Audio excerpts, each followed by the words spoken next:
It is time to find out who's been naughty, who's been nice, who's going to get some bookish delights.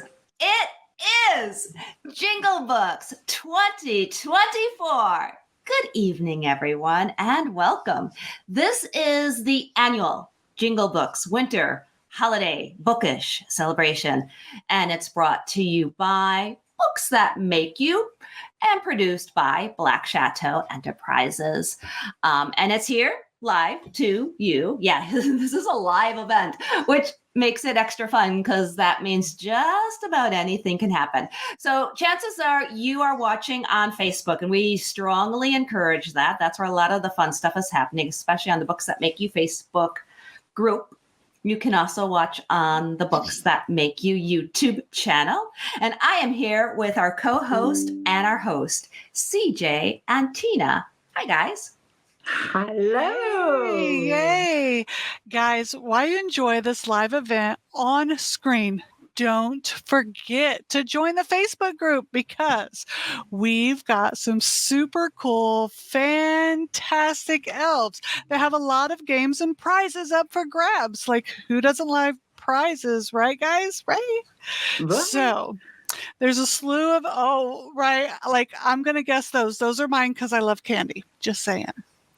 There's a slew of activities happening at the same time. So go ahead and split those screens. Not literally, because we don't want you to break the computer. We want you to keep watching. So be sure to enjoy all the fun we have in store for you tonight. And the other thing I want to add, when you're in the Facebook group, make sure you click on new posts. In the group's Facebook feed, the best part about our event is that Jingle Books is 100% absolutely free to attend and designed for book lovers and discover new books and celebrate the holiday season. What a deal. Come on. I mean, this is such a cool deal. Tonight, you will enjoy giveaways, games, authors chatting, reading, and sharing holiday bookish events. Traditions. Let's say traditions.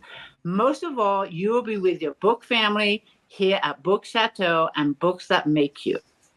A virtual stocking goes out to all at the end. Enter to win the giveaways to get it also delivered to your inbox. Plus, the link will be posted later in the Facebook group. What a fantastic event. It's free. Come on.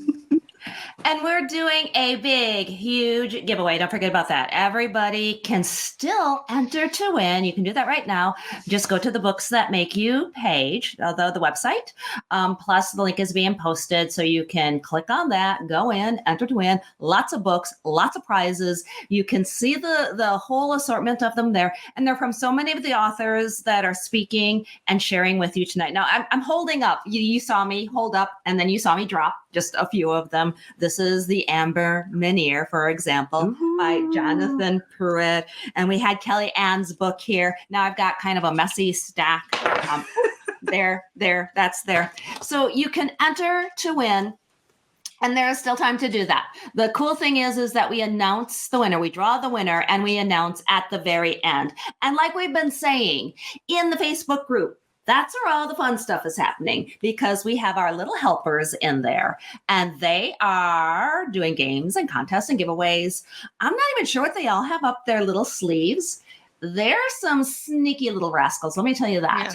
Yeah. They might be asking you what your favorite holiday song is, or maybe they want to share a holiday tradition or do some kind of an ugly sweater type of a thing. There is so much fun activities happening there, Christmas and Hanukkah trivia. So make sure you're hanging out there and invite your friends because this is just one big ol' holiday bookish party. And here's the most important thing, guys. The holidays and these authors and these books, here's the way I think of it. During this time of the year, we often see those big flashy sales, right? Mm-hmm. There's those big box stores and they have all the specials. And sometimes it's a Black Friday thing and they're Black Friday. Remember when Black Friday was one day? the whole point was that it was one day, and now it's like 3 weeks long. And then it kind of took over Cyber Monday and Small Business Saturday. You kind of felt bad for Small Business Saturday. You guys know who I feel bad for? Who? The authors, especially some of the indies. They can't compete with all these big sales and these deep discounts. So I have to ask you guys, who would you rather see smile this holiday season when you buy a book and gift it to somebody else? That independent author or Jeff Bezos? Does Jeff Bezos need to smile anymore? There, No. you're going to get off my soapbox now. He's had enough smiles. It's time to He's got a permanent smile. He has a permanent smile now. I mean, come on.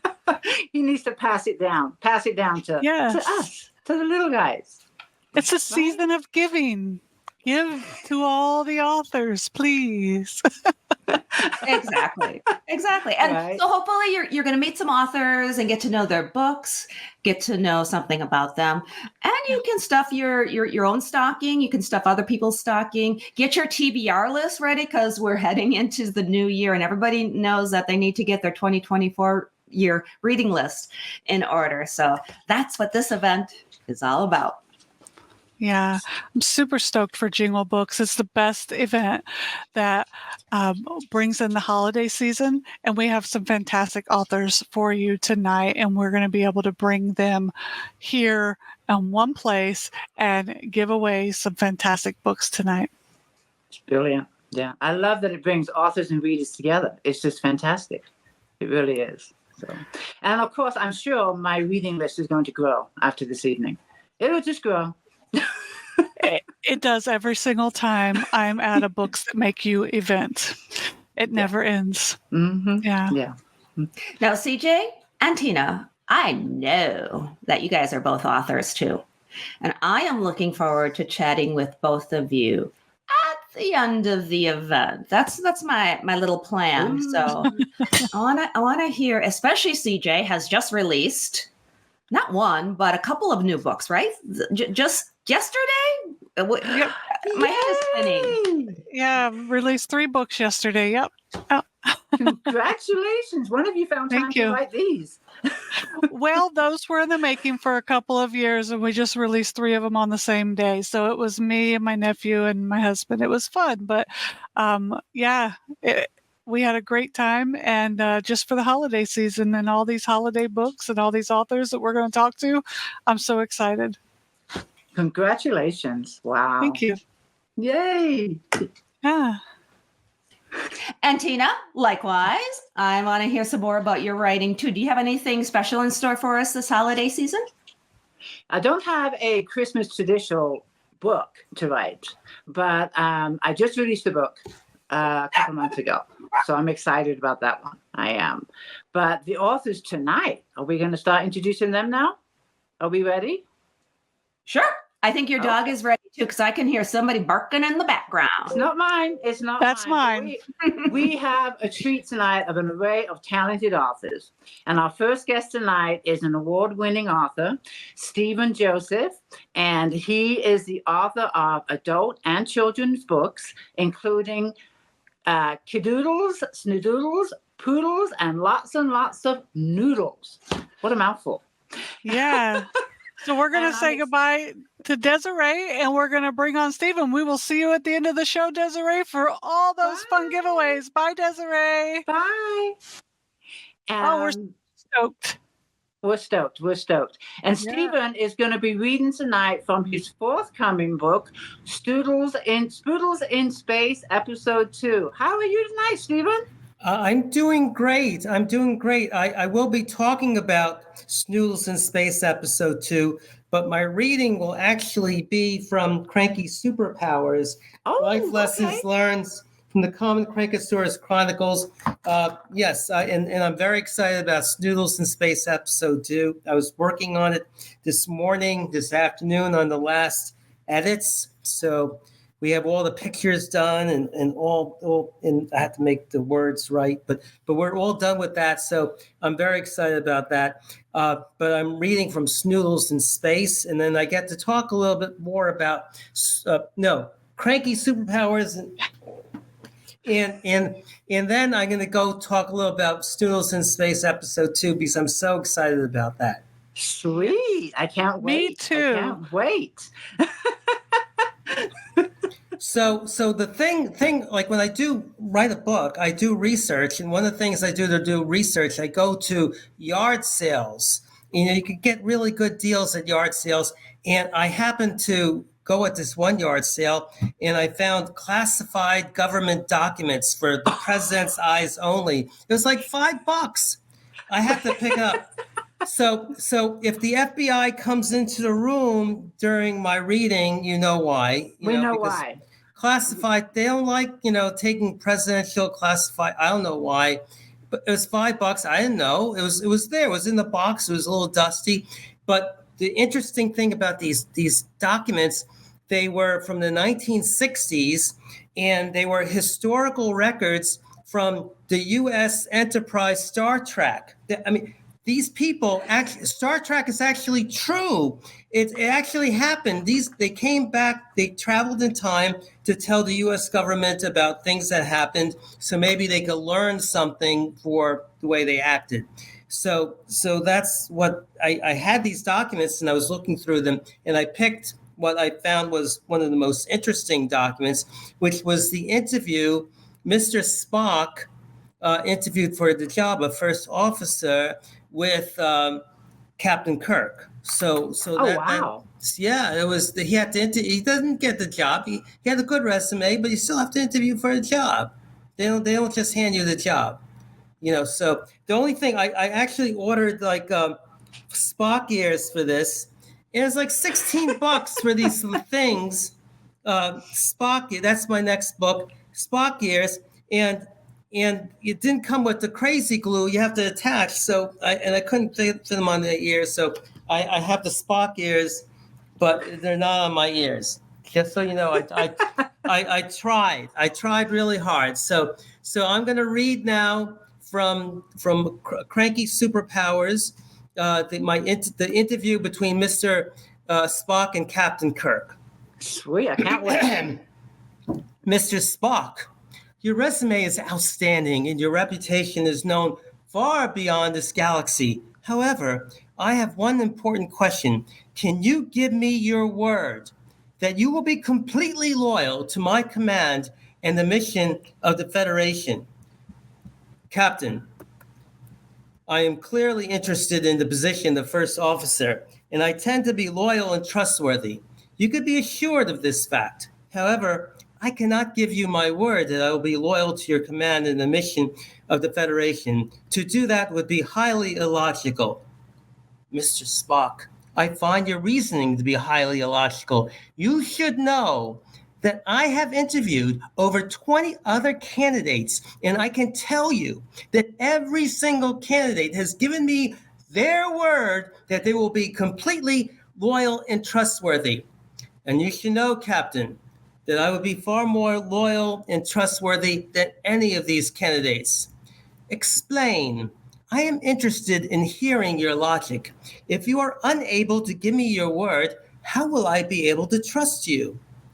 You see, Captain, many centuries ago, the planet Vulcan was run by ruthless and dishonest men and women. They appeared to be honest. When they ran for office, they made promises and would say, I give you my word. One politician who became our leader of the planet made a promise to the people. He said, if elected, I will cut taxes by half and double our spending. Simply by doing this, we will balance our budget. I give you my word. It sounds highly illogical. Correct, Captain. Of course, the story does not end there. Our leader then convinced the Vulcans to wage war on the planet Romulus. As you know, the Romulans look very similar to Vulcans, and our leader said that the planet should be part of the Vulcan Empire. Of course, He just wanted their wealth and resources. He said that the war would be very short and we would be greeted by the Romulans as liberators. He said, "I give you my word."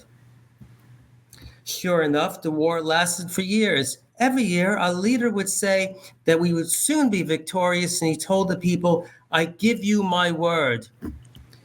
Certainly, the people would see through that after a while. Unfortunately, Captain, they did not. In fact, many Vulcans would mimic our leader and would always use the phrase, "I give you my word." It then turned out that because our leader gave his word, but never kept his word, he soon lost the ability to communicate. Apparently, he had no more words left to give. The Vulcan elders then saw that it was only the Vulcans who kept their word were the only Vulcans still able to communicate. The leaders was then removed. We made peace with the Romulans. We made it law and then custom that anyone who wanted to be in government must vow to keep his or her word. We learned that when our leaders kept their word, our government ran much more efficiently, and the Vulcans then soon embraced the concept of keeping our word. Because of this experience, giving our word is strictly forbidden. If we give someone our word, the sentence is death. How logical. Precisely, Captain. I could tell you that when I say I will be completely loyal to your command and to the Federation, you could be assured that I'll keep my word as required for any Vulcan. Of course, Mr. Spock was immediately hired. The Starship Enterprise then began to explore new worlds and go where no man or woman had ever gone before. Thank you. Wow. I never want to give my word ever again. No, really. Well, especially that sentence of death. No. You want to Thank you. keep your word. Yes, We wanna it's keep very it. important. We want to keep it. Thank you so much. I love that. What inspires these books? It's such, the imagination out there. It's out there. Where do you get your inspiration from?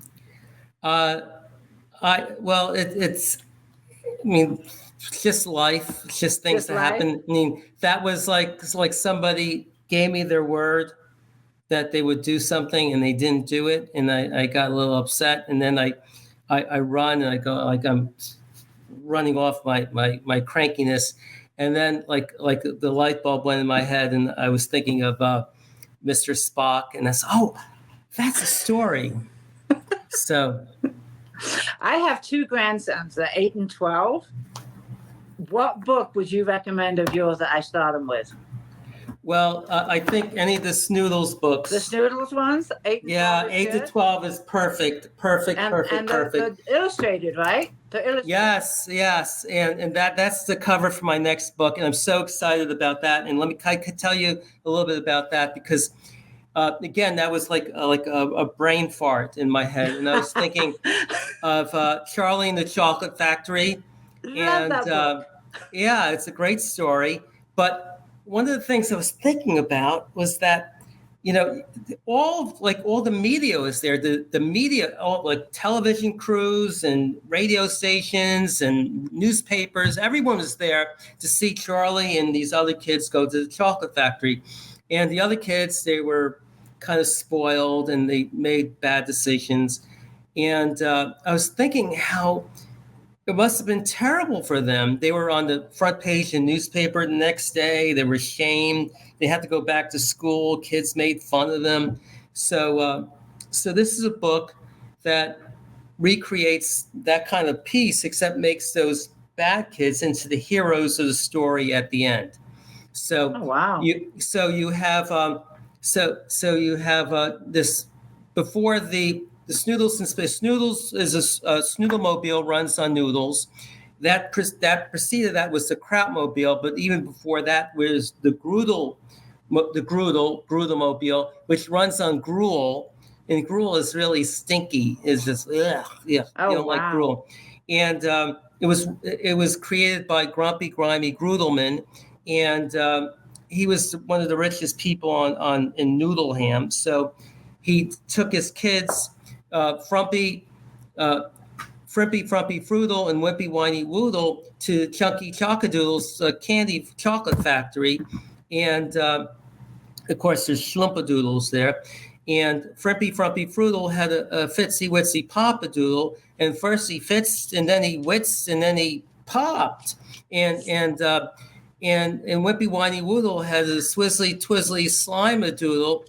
And first she swizzled, and then she twizzled, and then she turned into a bucket of slime. It sounds amazing, Stephen. Thank you so much for joining us. It really has been a pleasure listeing to you. And now they're all going to space. That's it. They're all going to go to space. Which is the best part about it. Thank you again. Well, thanks for having me. Bye, Stephen. Merry Christmas. Merry Christmas. Take care. I love Stephen is one of my favorite children authors. So anytime we get to have him on screen, I just love it. And I can't wait to read his newest book. Love the hat. The hat just said it all. Just said it all. He runs marathons. He's photographer, lawyer, all the good stuff. So he is so much fun. He wears many hats. He wears many hats. Absolutely. And talk about many, many hats. We have a fantastic guest for us coming up. And this is something that a lot of people are really going to resonate with. Dr. Corona is a medical doctor and an author as well. He's a revolutionary pioneer of my mind and body healing. Sorry about that. I get a little tongue tied. It must be, the hat and the Christmas spirit. I'm thinking about eggnog. That's what it is. Oh. But he's gonna. He has a trilogy and forthcoming, the Corona Protocol. And he's going to talk to us about why some people get the holiday blues. Oh, wow. Thanks for being with us tonight, Dr. Corona. Thank you. I want to know why some people get the holiday blues. I used to, but now I just take some eggnog and we're good. I have in the past, too. I've gotten the holiday blues. So yes, I want to hear what Dr. Corona says. Yes, spiked eggnog definitely helps. But I think with the holidays, it's just a time when it's just people. Well, number one, the days are shorter. It gets darker earlier. So when people get out of work, it's 5 o'clock here in California, and it's dark already. That doesn't help with mood. But just the memories, loss of people in our lives. There's a lot of conflict, a lot of times in families where there's a lot of families that don't get together during the holidays because of conflict. And so I think it's just that this time of the year, it's just everything all the stressors kind of come together. It's supposed to be a happy time. Everyone's supposed to be joyful, but it's a time also of reflection and good and bad. And so this is definitely statistically the number one time of year where people struggle with their mood. Mm-hmm. For me, back in the day when I used to get these blues, it was when I was a single mom. And the pressure, the financial pressure of not being able to afford knowing what my child wanted. 5, 6, 7-year-olds, they wanted, the best toy or the hottest toy. And for me, that was just a devastating feeling, being a single mom. This prior to meeting my husband, that I couldn't do it. Some years I just couldn't do it. And that just tore my heart, So I understand how the blues can, vary from different things, like you said, a loss of somebody, but also the financial pressure. Yeah, exactly. So you have a book coming out, My Mind and Body Healing. How does that bring in both your mind and your body together to heal and bring together so that you can make sure that you have yourself in a good place so that the pressure doesn't overcome you during the holidays? Yeah, actually, my first 3 books, my first trilogy is called Healing the Mind and Body. And it took me 12 years to write those. And I started as a primary care doctor in family practice. But I started understanding in the 1990s, I started 30 years ago, that I started seeing this connection between emotion and the body. For example, people can relate to under stress and having pain in the neck and the shoulders and headaches and stomach aches. And so I started seeing this connection, and I started understanding that it's a medical and a chemical connection. And so when I started using psychotropic medication, things like antidepressants, et cetera, I started seeing just dramatic changes in my patients, getting physically and emotionally better. And then I wrote a couple more books that aren't out yet, which are going to be training manuals since I plan to teach. This current one is the one that's coming out in February. It's called The Corona Protocol, a scientifically proven medical solution to stop addiction, bullying, homelessness, school shootings, and suicide.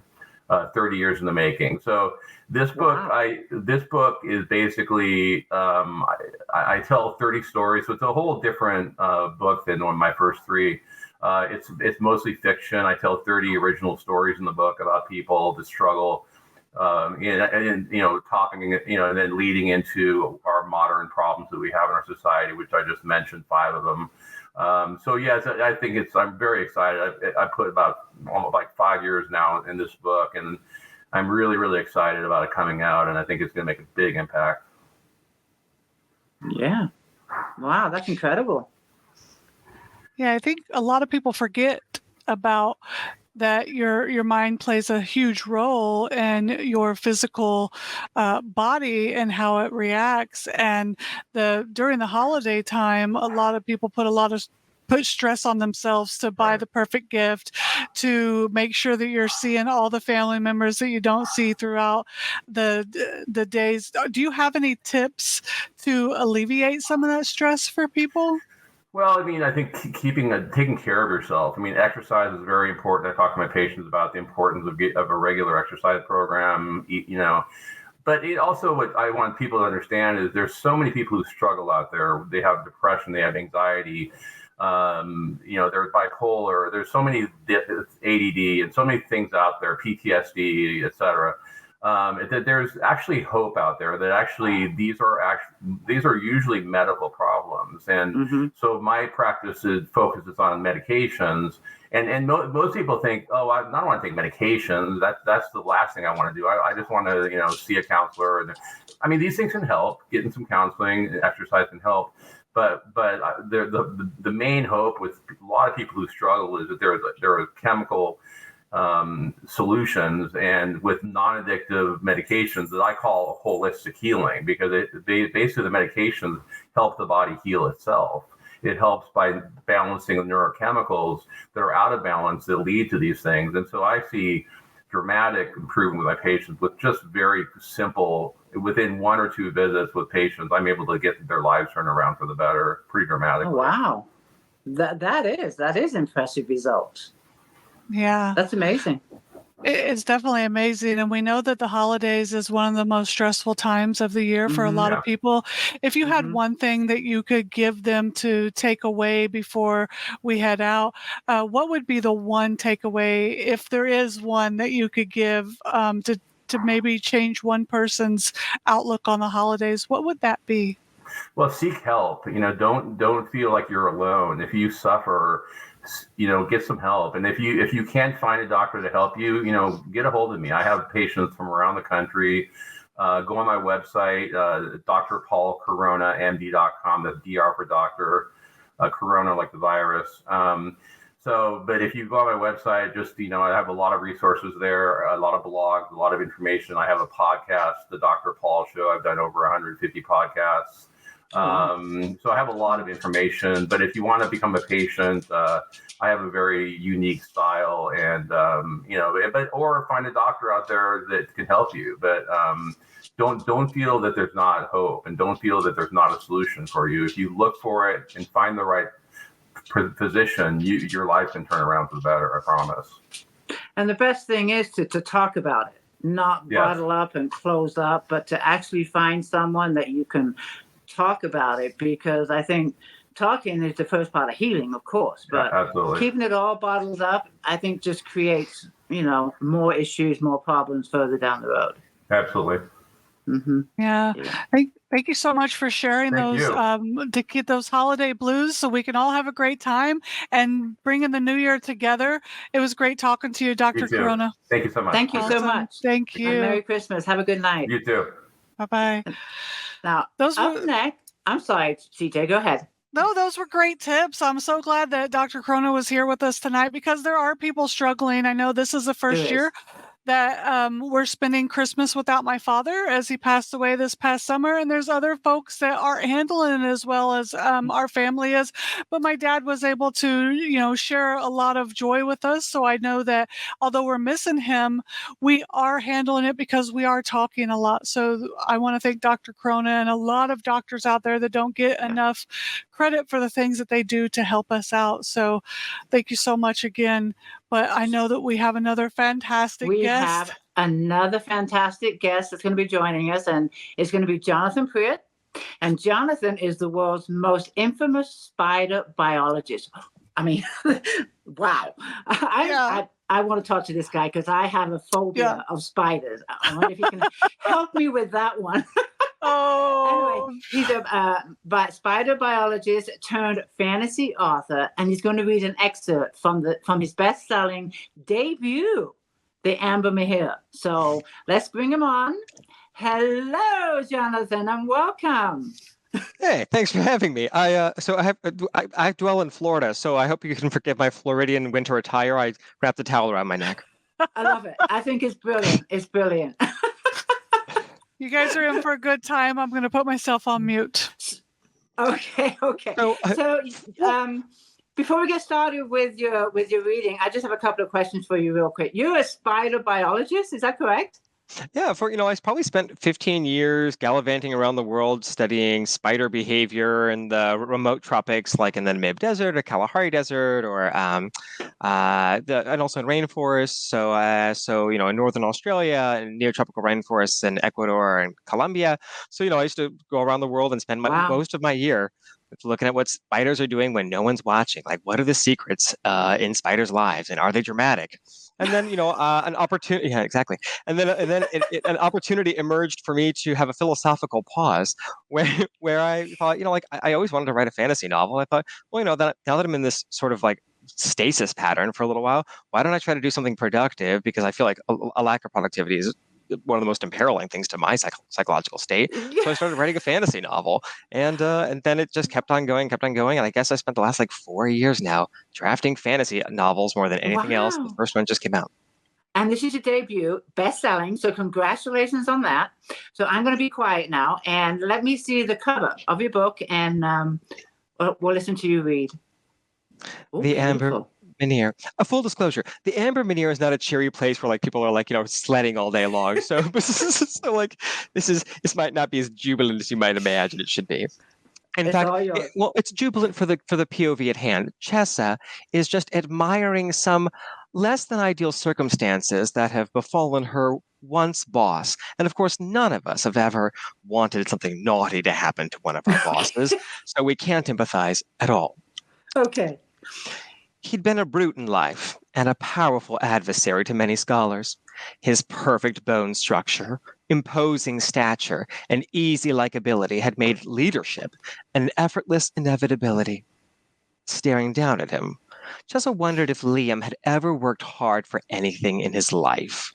Men of privilege, like him, so rarely ever did. No doubt he'd never suspected his end would come at the hands of a servant, but life in the Amber Menhir was full of surprises. Oh, don't look at me like that, Chessa clucked her tongue. You've been riding this leopard for quite some time. Had it not been me, someone else would have come. Liam's eyes drooped shut, and his body spasmed in a tedious attempt to steal more air. Chessa let out another little sigh. He acted like some brainless sea creature dragged onto a boat, and one that failed to realize the inevitability of its situation. This time, his nose sucked in a bit of air. Chessa rolled her eyes. Can't you see, she chided. You have lost, dear scholar. Give up, my liege. Liam flexed his helpless form against Chessa's thaumaturgic bindings. His strength of spirit was indeed undeniable. Most people so privileged broke under real adversity. At least, that had been Chessa's experience. But Liam's exception, however remarkable, remained irrelevant. Such a pity, Chessa purred, looking down at the scholar. The one night you're actually imperiled, and your precious Mao isn't here to protect you. Her tone turned flat, each word edged with ice. What an unhappy coincidence. for you. Thank you so much. You are such a joy to listen to. I love the feelings and the emotions you put into your words. That was beautiful. Yeah, there's lots of people that I've had friction with in my past. I can imagine all sorts of people that I was angry. I was like, what would I say to them in that circumstance? Let me just write this down. I've been on the naughty list a lot in my life. That's a good thing, I think. I felt like I was say so. I felt like it was a modern day, like Shakespearean type play, and I mean, it was just I was swept away. I was right. I was like swept away. Yeah. Like read the whole book. No, we've got to have maybe I will. another time. Is your book on audio? Is your book on audio? Yeah. I mean, actually, people oftentimes asked if I would narrate the book myself, and absolutely not. There's certain tones of the book there's certain tones that I enjoy, like sardonic, like I've got something over on you, I know something you don't know. I love narrating that, and I love writing it. But like those sweet, sincere, like, oh, we're just naively, blithely going around innocent rubes, and oh, we're shocked that person was being duplicitous and stabbed us in the back. I can't empathize with that at all. I feel every time I and narrating it, good God, the disdain would come out in my voice. So I had to get somebody who had the full range of emotions that they could bring to bear in circumstances. And so we auditioned like 100 different actresses, and we ended up landing Jeremy Lee, who's a fabulous actress who's been in Street Fighter and My Hero Academia and Zelda, like tons and tons of vocal credits to her name. And I'm delighted to say that the book, which is due out in I guess any day now, she's finished her pickups. It's fabulous. It was worth the wait. And I'm very delighted. You like that writing? I'm very delighted that I chose to pick somebody else who had that could bring all aspects of the story's life to the ear in a way that does it justice. Well, the fact that you went through 100 people and you found the right one, the perseverance paid off. It totally paid off. It sounds like. Yeah, congratulations. The top actors, let me just say, like, there's a lot of talent out there in the world. The top actors, they all did fantastic jobs. At that point, you're like, oh my God, like, I should be counting myself. I felt unqualified to be evaluating them because they're all so talented. Yeah, the capital of talent in the human population is enormous. Authors like all of you, vocal actors, and I just count myself as lucky that I get to be a small part of it at this one moment in time. Now, is the narrator male, female? Shermy's a gal, and the funny thing is, she was immensely pregnant, and when she was narrating the novel, so she's like about as pregnant as you can be. And then she had her baby like on a Thursday, and then we gave her a bunch of pickups, which were like the retakes for vocal actors, and she had them done like a day later, or like 2 days later. The baby had gone home. She was a new mother in Wisconsin in winter, and then she still did the pickups. I don't know how. She must have like snowshoed her way to the studio. My goodness, after having the baby. I clearly have no work ethic at all. I pale in comparison to her. I'm shocked I'm still alive. That's fantastic. Well, I thoroughly enjoyed your reading. I really did. That was fantastic. Is this a standalone or is it going to be a book too? So The Eggs Inside is the drafted sequel, which, all the problems in the first book occurring within one monolithic institution of magical learning. And then it gets damaged at the end of the first book. And in the second book, all of the other institutions rush in to help their ailing peer. And a game of cat and mouse, or maybe just cat and cat, ensues. Sounds intriguing. Do you have a release date for that one? Tentatively, it will be the second week of August in 2024. That's assuming that I can just continue to slice these sentences down and continue to do the necessary editing that it will take to make me happy with the draft. I have every faith that you will get it done. I do. I have every faith. Well, you have to, because I've read the first one. Now I'm going to have to listen to the audiobook because you got that hyped up for me, because I will quite often listen to an audiobook after I've read the book. So now I need book 2. Yeah, okay. They're very different. Reading the book is like, you can like pause, like, what is this really going on in this scene? Like, why is she saying that? Is she insinuating something? Versus in an audiobook, like, you don't have time to pause. You have to it's moving on with or without you, going forward. And and the tone of voice has to captivate me in order to keep listening. Yes. And for me to be engaged, because I'm engaged when I'm turning the pages of a real book. In audio, I'm not. Your voice engaged me 100%. That's why I had to ask if you were doing the whole book.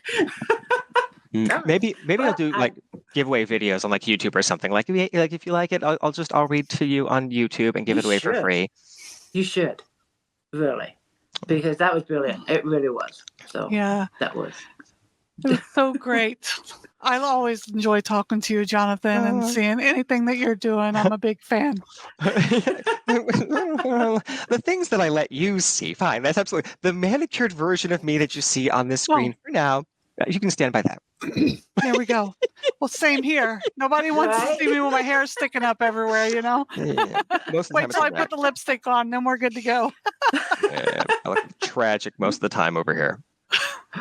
But no, this has been a thrill to listen to. Thank you so much, Jonathan. I thoroughly enjoyed it. Yeah, thanks for having me, guys. Have a good one. Bye. And Merry Christmas. Bye. Merry Christmas. Merry Christmas. He is such a hoot. Yeah, and his book is fantastic. When he said bestseller, there's no doubting it was a bestseller. I read it, I reviewed it. It's absolutely wonderful. It was fabulous. Yeah. And his voice just totally captivated me. I've not read his book, I have to be honest, but I did enjoy it. I really, really did. So, and you know, Books That Make You has the best authors. And when I say they're my favorite authors, there's a reason why they're my favorite authors. I've read almost every single one of their books because I can't help myself. So the authors that come on this show, I devolve their books. And I've read William Pop Stevenson's books, and he's the next author that's coming on. And when I tell you they are absolutely adorable, there's a reason there's adorable, and he's going to tell you the story. So William Pop Stevenson is a children's book author and the creator of Ricky's Dream Trip series, and he's going to share the impact of why grandparents are so important during the holiday season. Oh, I'm game on this one. I'm a grandparent, so I'm all ears. I am all ears for this one. How are you doing this evening? Hi, everybody. Your brains must be bulging with all that great information that we've had since your first author came on.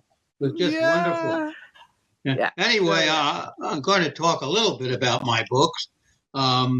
They make great gifts from grandparents for young grandchildren. And in my case, in order to enhance that, I wrote a series of 8 books. One I translated into Spanish, where my grandson and I were actually part of the story. And the stories are timeless because the concepts were based on dream trips. And the series included dream trips to the worlds of the past. And they were based on history, which I did a ridiculous amount of research. The stories could be described as living history. And in each book, Ricky and Pop meet people that are significant to all of our lives, even till today. Some of the famous characters in the book that you guys are talking about include King Tutankhamun, the young king from ancient Egypt, Alexander the Great, the world conqueror from ancient Greece, and a teenage Julius Caesar from ancient Rome. And I'd like to read to you, if you like, the beginning of Ricky's dream trip to ancient Egypt, where he befriended King Tut. Are you ready for that? We're ready. You're ready? Well, then so am I. Ricky is an adventurous 11-year-old boy. He loves his parents and respects their attempt to help them grow up into a good person. My idea is to build up the life and feelings of a child about himself. It's tough being a kid. Ricky has a special love for his grandfather because Pop understands how difficult it is to be a kid. In our story, Ricky will use his dream imagination to visit Tutankhamun, a 12-year-old boy who was the king of Egypt about 3,400 years ago. Ricky had a very long day. His dad woke him up even before the sun came up. After a difficult day in school, Ricky played soccer, came home for dinner, finished his homework, practiced his guitar. He was a great guitarist, and even now, as a college graduate, believe it or not. When his mom told him to get ready for bed, Ricky was so tired, he didn't argue.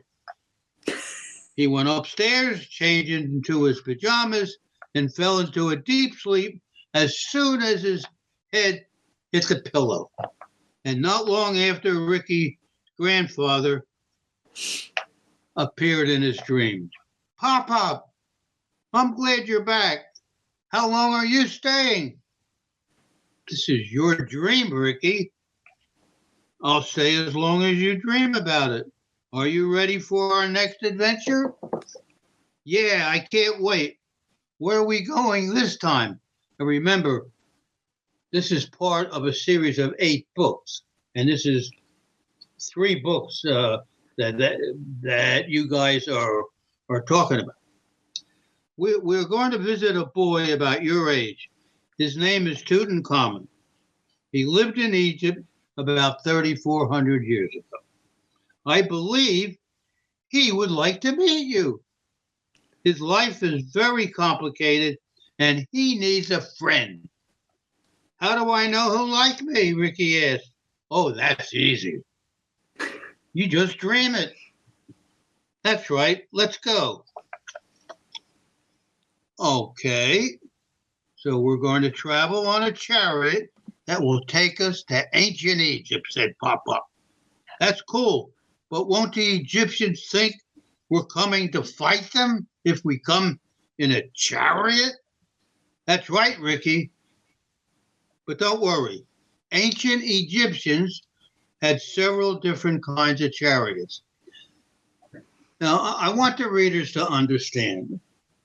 I'm trying to bring a little piece of ancient Egypt to my grandson's life. Where am I going to start? I must have read 20 books. Egypt had 6,000 years of history. I'm looking for a couple of days. And lo and behold, I found out about Tutankhamun, which we all knew about anyway. I didn't have to read all that stuff. I could have come right out with it. So anyway, we're going to be arriving in Egypt, Pop-Up told him, in a ceremonial chariot, not a war chariot. And Tutankhamun people will know that we come in peace. Pop-Up, how do we know that the ancient Egypts had chariots way back then? Oh, the ancient Egypts were great painters and sculptors, writers and artists. Not only did they draw pictures of their chariots, but many of them were discovered in their king's tombs, including Tutankhamun. The chariots, along with many other objects from ancient Egypt, can be seen today in museums today. Blink your eyes, Ricky, and our chariot will appear. Wow, this is amazing. Look at all the gold and silver. Even the horses have jewels on them. Can I drive, Pop-Up? Ricky asked with excitement. It's your dream, Ricky. Of course you can drive. As soon as Ricky and his grandfather boarded the chariot, their clothing was transformed as they looked like people from ancient Egypt during this time. In seconds, they flew over the Nile River and landed next to 3 large structures in Giza. Ricky, do you know what these are? Yes, they are pyramids of Giza. My teacher told us about them. I never realized they were so huge. The pyramids are amazing, aren't they? They stood for ages. We've arrived 3,400 years ago, and the pyramids were already here for 1,000 years. They're awesome. We don't even know how they built them. The Egyptians moved into place over 2 million stones weighing 6,000 pounds each without using heavy machinery. It's hard to imagine how they could have built them, responded Ricky. Pop-Up said, just picture 2,200 Lego sets with each box having 1,000 pieces and weighing as much as 2 cars. Every stone was perfectly set in place. As you can see, all the pyramids in this group are covered with limestone. In our time, the pyramids will stand, but the limestone was removed. I'm not going to continue. Bill, that's fantastic. They finally get to meet King Tutankhamun, and how do I get the grandson to learn about Egypt? It turns out that Tutankhamun, his favorite cat was missing.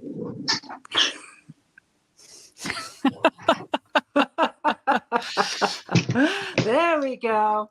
We found the cat. Thank you so much, Bill, for reading to us. This Really is the cat from ancient There Egypt. it is. And he went all over Egypt looking for this cat. They found the cat in the stable when they were ready to go home because the cat was missing. They found the cat there, and the cat had a litter of kittens. And that's how the story ends. Aww. Well, thank you so much for joining us this evening. We really enjoyed it. I got another book now I can add to my grandkids' book list. Appreciate it. Well, I love you guys, and I particularly love CJ. She's really a great person. Thank you so much, Pop. Merry Christmas, Bill. Okay, And bye, tell guys. your grandson hi for us as well. And I hope you get to see him this holiday season too. I will. Thanks, Bill. Bye-bye. Bye, guys. Bye. What a sweet guy. Yes, I love that. I do, and I love how he puts the history into those books. Absolutely. Really and before, I'm sorry, I didn't mean to interrupt you, Tina. No. Because it jogged my brain of some of the things I've forgotten about from when I was in school. So I just love how he incorporated history that kids need to know into his stories. I just thought that's wonderful. Brilliant. Yeah, it was a great relationship between him and his grandson. But before we bring the next author on, I just want to remind everybody, if you're over on the YouTube channel, don't forget to head over to Facebook in the group Jingle Books, a holiday party, because you want to be involved in the fun that's happening. But that fun is involved with giveaways and prizes. The elves are working so hard over there to make sure that you get books and prizes and fun and games. It is just, the smorgasbord of goodies. Like, if I wasn't having so much fun here, I would leave and go over there. But I'm having fun here and talking because I'm a talkaholic. So, and guys, I'll be right there behind you, and let you remind them too to hit on the new posts. So they can see the new posts coming into the Facebook group. Refresh. Make sure you're hitting that refresh button. So if you're over on the Facebook group, make sure you're liking, commenting, getting in on those giveaways, and getting all the goodies, because we want to make your holiday season, from books that make you the best that you've ever seen, and all the other sponsors and all the stuff that's going on. So get over there, see all the folks involved. So there we go. Take us away, Tina. And now our next guest is an award-winning CEO, Abundantly Social Co-worker, Top Shelf Magazine. Wow. And hey, guys. Hi, Amy. And she's named the top 10 women changing the face of business, and will share Christmas craft. Now, Amy, I have a confession. Okay. I love your name, but I don't want to mess it up. So, it's okay. Everybody says that. How do we say your last name? It's Ravi Chandran. I've had 10 years to nail it, so it's all good. You can just say Amy or Amy R, and I will answer. So I did not want to mess it up. It's a beautiful name, so I just wanted you to say that part. But thank you for joining us this evening. And you are going to share a craft with us? I am. So when I'm not working like you guys and marketing and helping authors, right? I'm actually pretty crafty. I have a 3 and a 4-year-old. And so this year we made goodies for all of my clients and authors that I know. So we homemade ornaments this year with our sublimation printer. So I'm going to show you what some of them look like. This one was yeah. And so it was cool. I thought so too. So it's super simple to make. You can convert an Epson printer that is like tankless that you put your inks into, buy sublimation printer ink and put it in there, and you get sublimation paper and it prints right on there. And if you have any kind of Cricut or like an iron, you stick it on a ceramic or a sublimation ornament that you can order off of Amazon, a whole pack of them for like $10. You make sure it's measured to size. You take that iron and you stick that image on there, and then you have something really pretty. Wow. I like pretty things and glitter. And then this year we dabbled also in snow globe tumblers, which is a new venture for me. And it's a new venture. We're learning new things. So one of my daughters is really big into Oh, you are just coming up with some beautiful items. Yeah, so we've had so much fun. We did it, and then we did it also with the Grinch, and it's our first year doing it. So I think you found a new hobby. I know, but we've had some learning curves. We've had some learning curves because you have to buy the double wall tumblers, right? Oh. So there's like a layer and then an outside layer, and you have to like drill a hole in the bottom of it. But you just mix like clear glue and water, or you can use contact solution, or if you really want to be like chemistry, right? That my husband gets involved for that. And then it's just glycerin and water. Chemistry is not my thing. And then you just add your glitter and pour it in there, give it a shake, and you seal it with UV resin, and you have pretty little snow globe. They're gorgeous. What fun projects. Yeah, it's just super fun. And me and my kids love glitter. I have 2 daughters, so glitter's all over my office and stuff. That's why I'm covering part of it. So it's a lot of fun. But I always love homemade Christmas crafts and gifts. And so that's what I wanted to come on and talk to you guys about and just show off some of the fun stuff that me and my kids made this year. So it's been fun. It's fun to hang out with you guys. It's always fun. Well, your imagination just go wild on the things you can create. I mean, the personalization you can put into these things. I mean, personal photographs. You can make mugs and ornaments with pictures of family members, your daughters, it's just unbelievable. Yeah. Yeah. Well, I've also seen it where people have taken it. I haven't ventured into this. So if you try it, don't quote me on it, but where they print out a picture and they put it on wood, and then they put glue on the back of it, and then the picture kind of imprints onto the wood. That's my next venture. I'm not confident enough to try that yet. I was pretty confident doing these. I was like, I've watched enough YouTube videos. I could do it. So that's my next venture. How about ornaments with your book covers?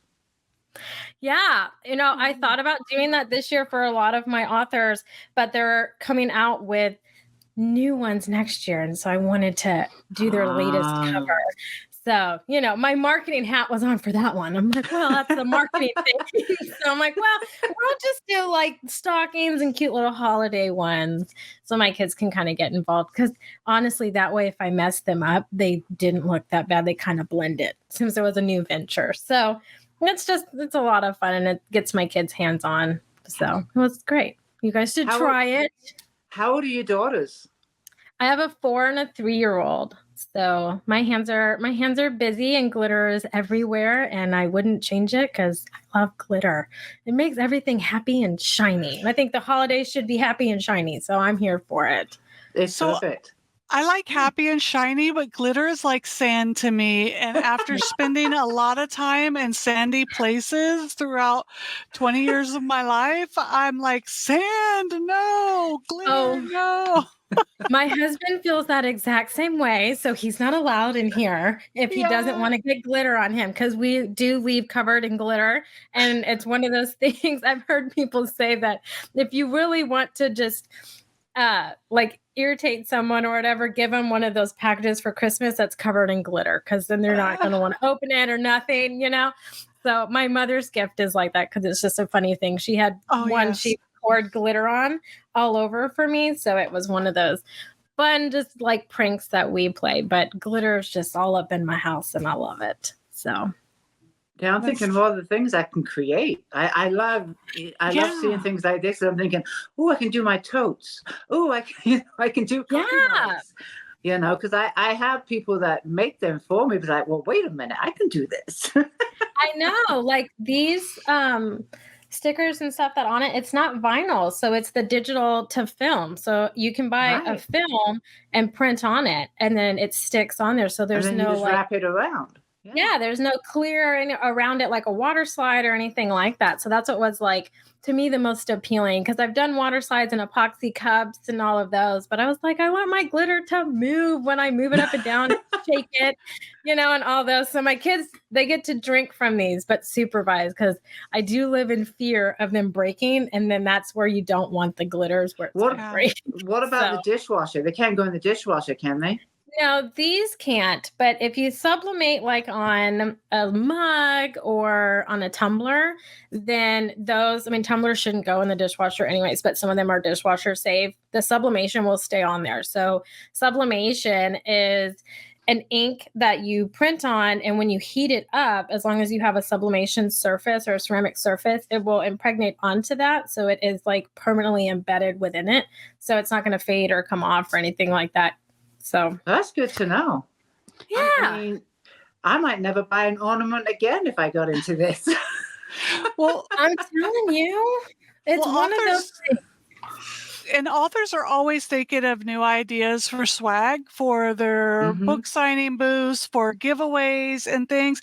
And these are all great ideas, because you could take a scene from your book and put inside the cup. You could take characters from your books. You could do so many different things for swag around the different parts of your book. You can take, if you have a Christmas story, you can make it for Christmas. Even people like, we have authors coming on later that write crime stories. We have authors like Dr. Corona that came on. We have Snoodles. He could have put noodles inside there.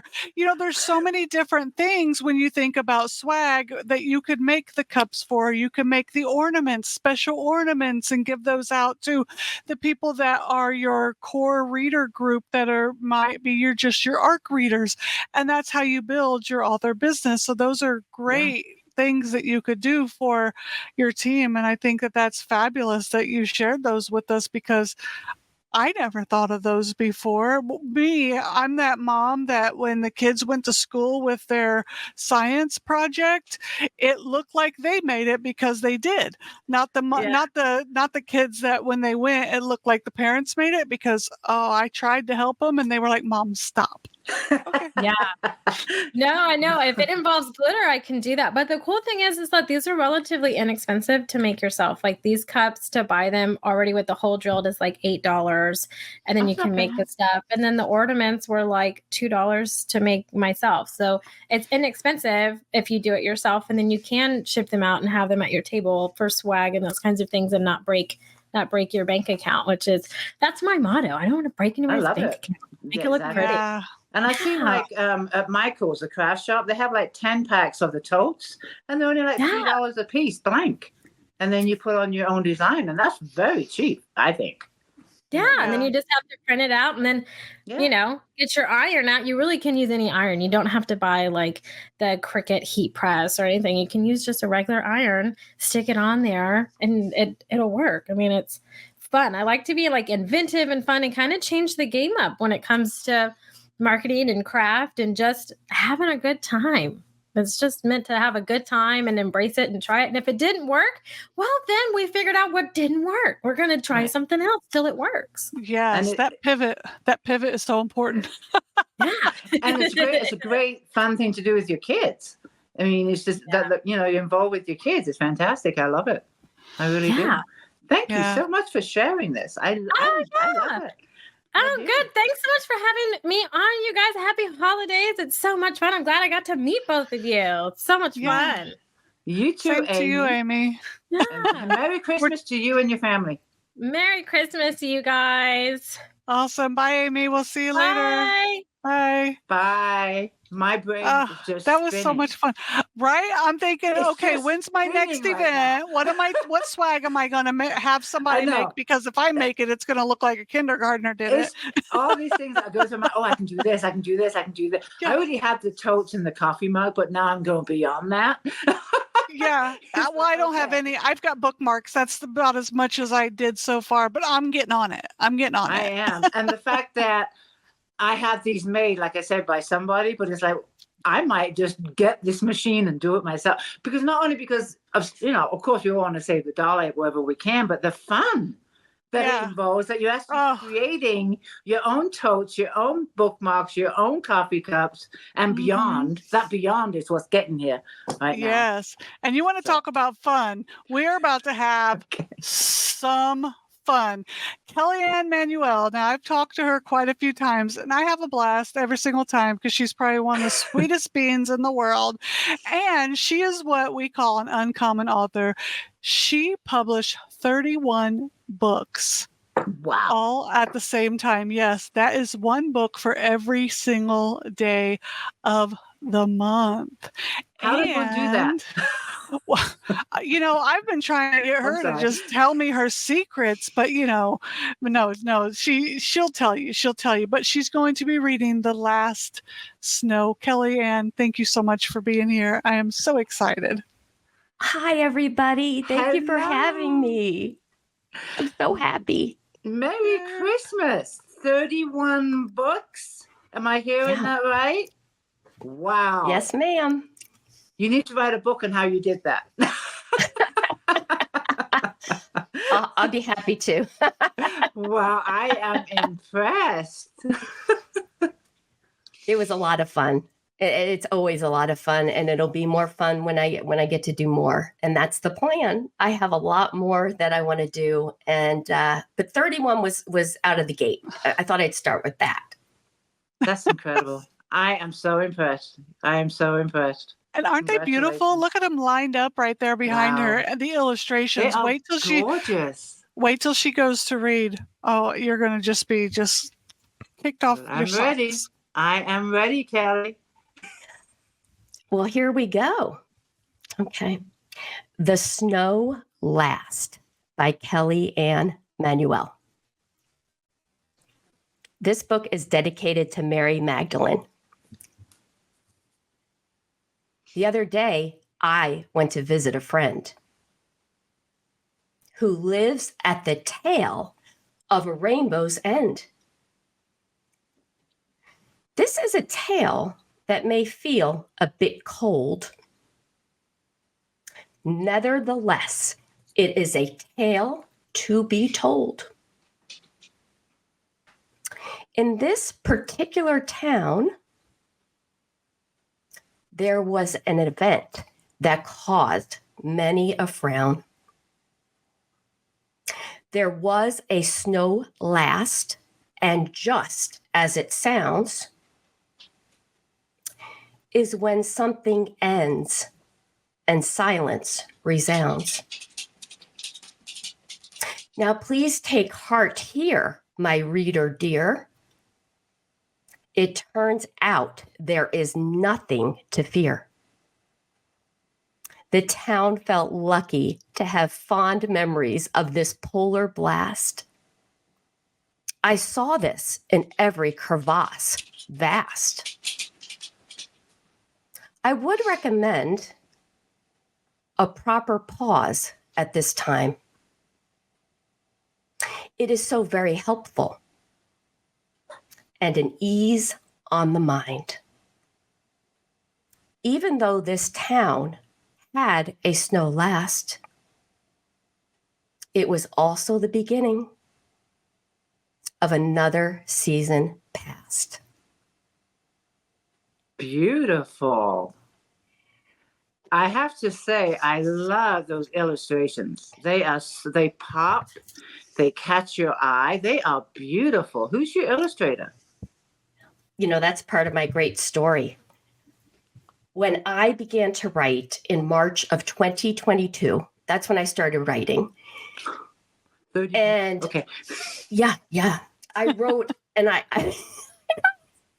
fascinating story because they came as poems.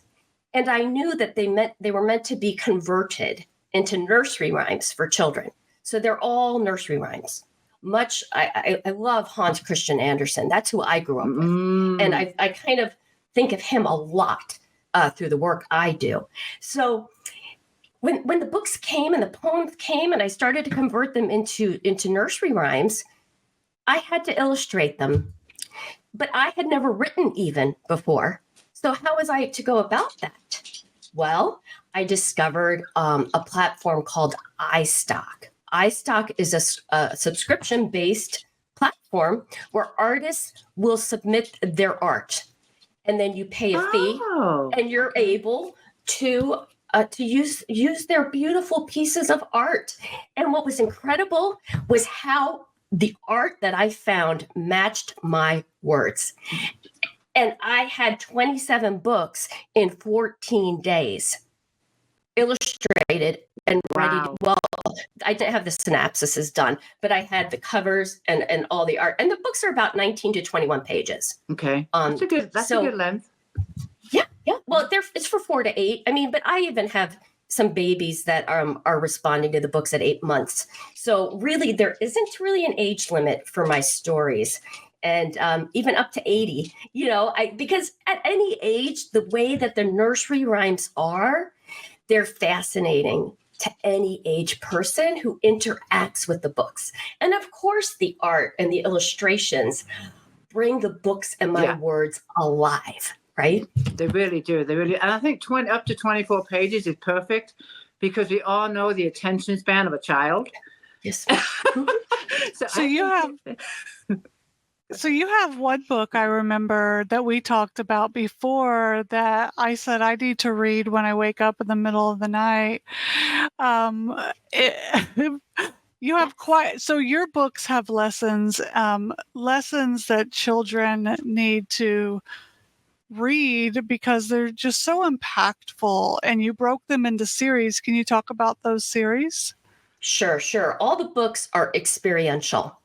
And the experiences are broken down into 4 categories. So the classics, the essentials, the My Name Is, and the Rainbow's End. So the Snow Last is a Rainbow's End. Remember, I told you we were going to the end of the rainbow. And the Rainbow's End is about transitioning from reality to pretend. And that is a fairly easy transition for children, but not maybe so much for the person who's interacting with the child. So it's really a gift to everybody who's interacting with the book. It's a destination. And I can create any event I want at the end of a rainbow. It gives me a lot of freedom. And you were talking about the Tinker Sleep. The Tinker Sleep is about when you find yourself staring at the ceiling to write down your thoughts destined for revealing, instead of maybe going to an electronic device, right? Mm-hmm. So again, experiential. So that's an essential, right? You need that. The essentials are day-to-day ritual stories that you want to work into your day-to-day ritual, positive self-talk on a daily basis, right? Mm-hmm. Then we have the classics, so The Catcher Dream is one of my most impactful books about boundaries. So I flip titles. So instead of Dreamcatcher, it's The Catcher Dream.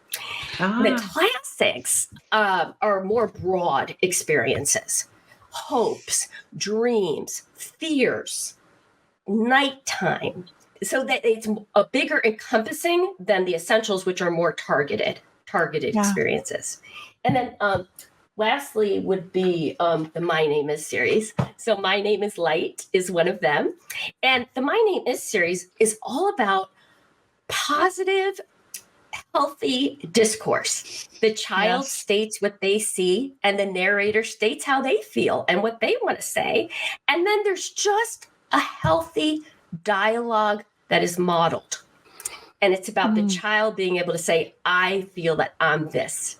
And then the narrator can respond. And it's just such a great way to get into social interacting that is so important with the children in school and everything they do. So the My Name Is, they're all special. And these Yeah. are all books that are so relevant right now, and they're books that children need in their schools, and the teachers and parents can read to them right now. And I'm so glad that you published all 31 right away, because what month has 31 days? December does. So That's everybody it. can One go and per grab day. those and get those for the holidays. Kellyanne, thank you so much for being here with us. You are such a delight always to talk to.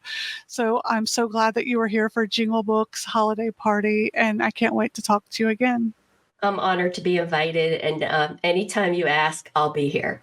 Yay! We'll see you around very, very soon. Bye. Thank you, Kelly. Thank you so much. Merry Christmas. Same. I just adore talking to Those Kellyanne. books are beautiful. They are. Yeah. And she has the way that she puts them and changes the words around. They just give you a warm hug. I just get this warm hug, and it's just wonderful. So we have something really interesting next, Our Tina, don't next we? guest. Yeah. This This is going to be cool. Yeah, I'm fascinated already. Doug Carey is a lawyer and a true crime author. I'm already. Yes. Hello, Right, true right. crime, I'm ready. And he's the author of The Berman Murders, Adventures, and Journalist. And he's going to share true crime holiday safety tips. I think we all need to be ears for this one. Hello, Doug, and welcome. Hello, Tina. Hello, CJ. Are you ready to Hey. take a more serious turn? Yes. You've had a lot of fun, but we're going to talk about some topics here that are a little less fun, but important. Very much so. I'll tell you real quick. I was driving home just a couple days ago from Missouri to Brownsville, and I was listening to some true crime podcasts. And then it turned dark, and I says, "I've got to turn these off." So I am excited to actually hear about some safety tips so that I don't end up on one of those. So let's hear them. All right. All so I've ears. got 7 adages that I wrote just for you. Not all of them are completely original, but we'll take credit for them anyway.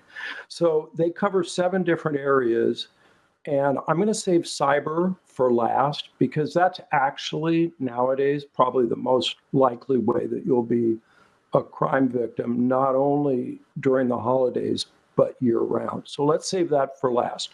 First adage is spy the bad guy. This is easy. This is just, if you want to prevent some package grabbing, that kind of thing, do the simple step and get a Nest or a Ring camera. Those cameras work, they're good deterrents, and at very least, you'll be able to see what happened and have an idea of what went on. So that's the first one. That's easy. Spy the bad guy. Ready for the next? Mm-hmm. Okay. The next one has to do with when you're walking or you're out and about. Dare to stay aware. Now, nowadays, when people are out and about, they're on their phone, their head is somewhere else. And I'm guilty of this as much as anybody, but it's really important, just like they tell you when you're in a conversation with somebody, to be present. It's the same thing when you're out and about. If you want to avoid being a crime victim, be present, keep situational awareness, stay off your phone, or if you have to be on your phone, keep your eyes moving, be aware of your surroundings, dare to stay aware. So that would be the next one. This one is important for women, and that is lose the buds, bud. By that I mean these earbuds. So often I see people out jogging. I mean, my daughter does this. First thing she does, she puts in the earbuds, then she heads out jogging. I get it that when you're out doing exercise, it's easier when you have a soundtrack going or you're listening to a podcast. It helps you, so you ignore the discomfort and everything that's associated with exercise. The problem is your ears are really useful tools for avoiding all kinds of things, whether it be a dog that's snarling that you may not see coming your way, or the skidding sound of a car that's lost control, it's about to come up on the sidewalk, or the sound of a bad guy approaching. So this is a variation on the dare to stay aware, but it's really important to lose the earbuds when you're out jogging, unless you're just in a completely safe place, like like an enclosed running track or something. There's lots of people around. I get it. But when you're out in a situation where something bad could happen, lose the buds, bud. Okay, next. This one is one I have to constantly remind my wife about. Out of sight at night. And what that means is, I know you might treat your car like a purse and leave lots of stuff sitting around, packages and purses and shoes and God knows what. But when people, and this happens a lot in the holiday season, when you have these opportunistic thieves that are roaming around and they're looking to snatch something, they're not going to take the time or the risk to break into a car that's parked outside, just completely sight unseen on the come. They want to know that there's something in there that's worth the risk and worth the effort.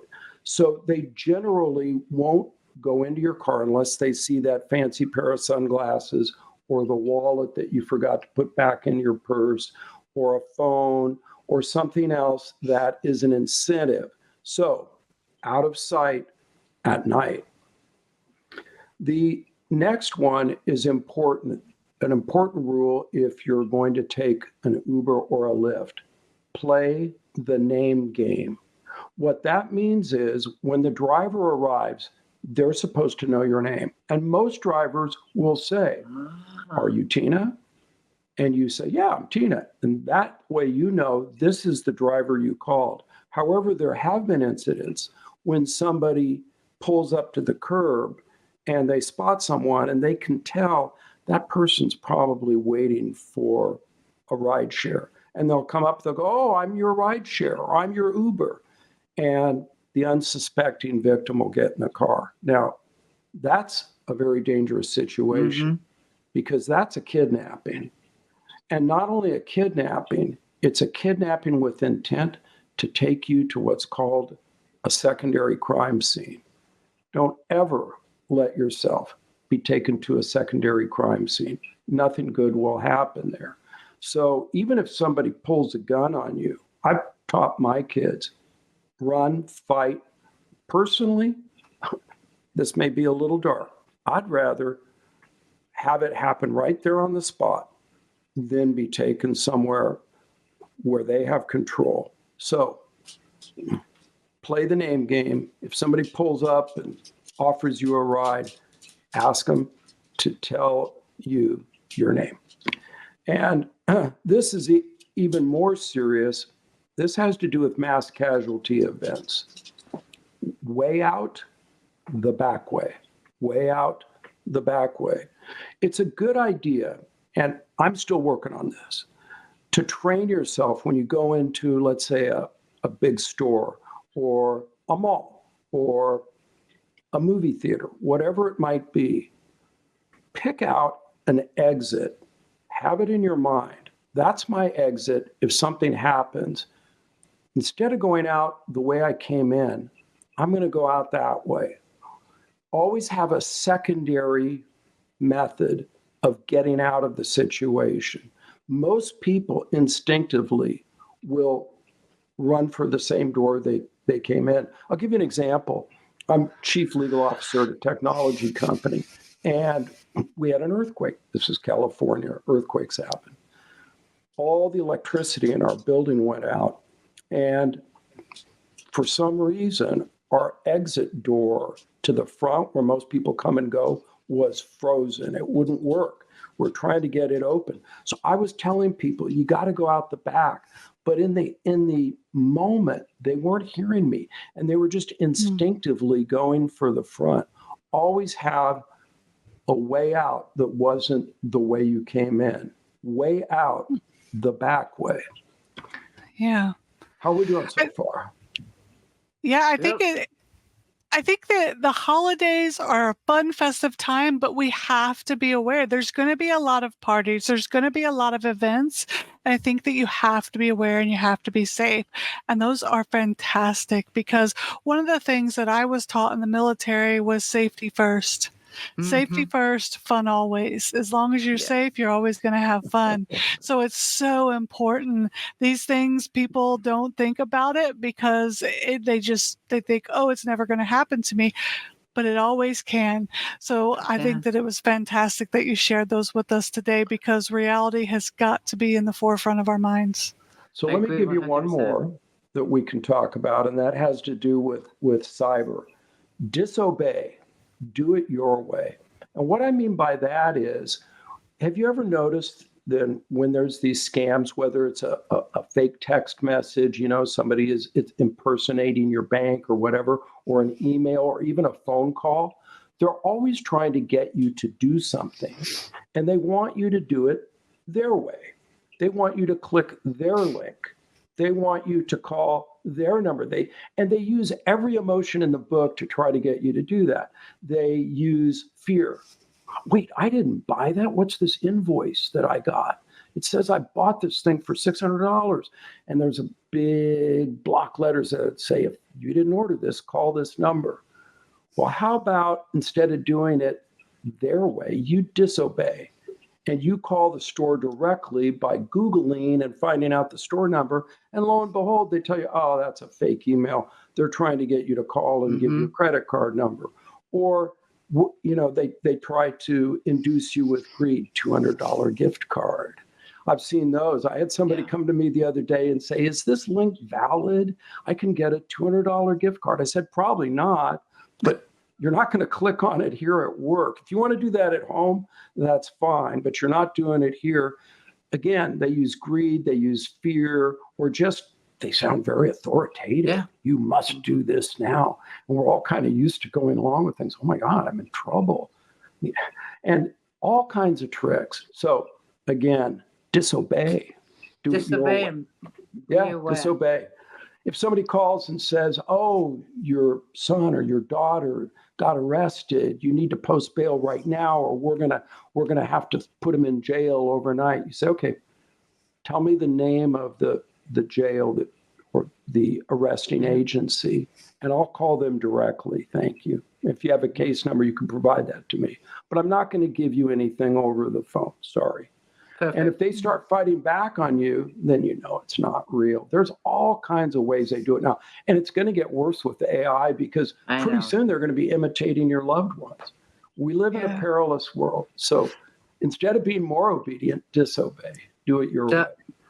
Doug, these are some fantastic tips. They really are. And be alert, be aware. Thank you so much for being with us tonight. Thank you, guys. Thanks, Doug. We learned a lot. Merry Christmas. Thanks, Gina. Thanks, CJ. Bye. See you later. Bye. And CJ, before we go to our next guest, I do want to remind our viewers to check out the Facebook group, Jingle Bell Books. There's a lot going on in there, correct? We've got giveaways, we've got games. But yeah, they need to go over there, check it out, get involved, and maybe win some prizes or two. It's a Jingle Books Facebook group. So I did want to do that. And our next guest is coming on, and Ann Charles is going to be joining us, best-selling author of Jack Rabbit Jingle Balls. She's going to chat about the fun part of writing a humorous, non-traditional Christmas story. How are you doing this evening, Ann? I'm doing great. The hat, I think, is starting to get really warm. I love it. But it's, I'm ready for a winter, wherever up here in the Northern Hemisphere. Woo-hoo. So bring it on. You love look the hat. You do. You look brilliant. So you are going to, so you write humorous books? Right. Yes. And tonight I'm talking a little bit about Jack Rabbit Jingle Balls. I like the title. Well, it's part of my Jackrabbit mystery series, and I have a lot of fun with the titles in that series because it's mystery, adventure, a little bit of suspense, but a lot of humor. And it centers on three sisters. They're in their 30s, so they're not young. And this is definitely, more of 17 plus for readers. So it's pretty fitting that I went after Doug, Disobey and Do It My Way, because when it came time to write this Christmas story for this series, I knew based on the previous books and, the characters, this couldn't be just your warm-hearted, all glowy Christmas. This was going to have to be gritty, and it was going to have a lot of humor, and it wasn't going to be your normal, the holiday fare. For one thing, we're dealing with divorce in this book, and it's the parents of these three sisters. So we're not talking young kids, it's adults, and your parents just recently divorced, and how messy that can be when once again you have to decide who's doing what for Christmas, and their father is coming to them and their mother lives there. So it's a big mess just getting started. And their mother's dealing with depression coming from the divorce and some things, but she's not handling it well. She's hitting the bottle a little bit too much at times. So, all these are more serious issues, and it wasn't going to be happy and here's Santa and everything's great. So I knew going in, I really have to mix this up and give it what to me was a little more real life.